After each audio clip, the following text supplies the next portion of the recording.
So good afternoon. Today is the day for the oil change, and I have gone over of doing it with the vacuum assisted drainer or sucker, and you can see it just goes into the oil tube or oil dipstick tube, and this way I don't have to take the drain plugs apart anymore. I don't have to go underneath it. When we have a little bit more, this thing holds about 8.5 quarts, so we will see exactly on how much we got. Plus it is easy to drain. And I'm going to open up the filter here in a minute and to allow some more drainage of this, and then we're going to change the oil. So we have now taken out right about 6 liters. I was on the low mark with the oil since I knew that was coming up. I didn't fill it up. So we should have had 7 liters in here, and I got probably a little bit less. 3/4 of a liter, 0.9 liters is in here. So what I'm going to do is I'm going to fill up with 6 liters, and then we're going to put first of all, the filter back in. I cleaned this out. I got already the new washer on here, which sits underneath here.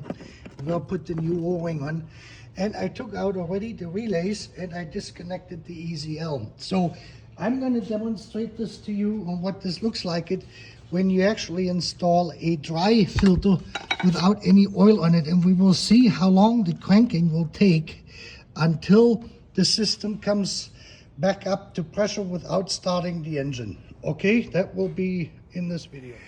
Okay, so we got it filled up now with 6 quarts with 1 box of this stuff here. And now the relays are out, the EZL, the rear crankshaft position sensors out.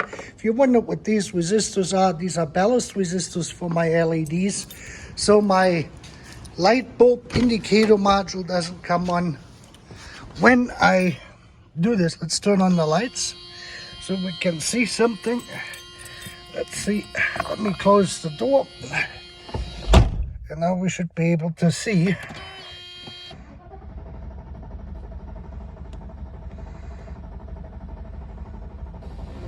You can see on how long this actually takes for the oil pressure to come up.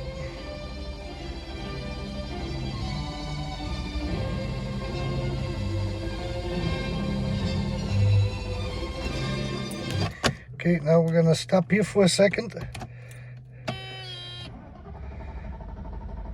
There we go.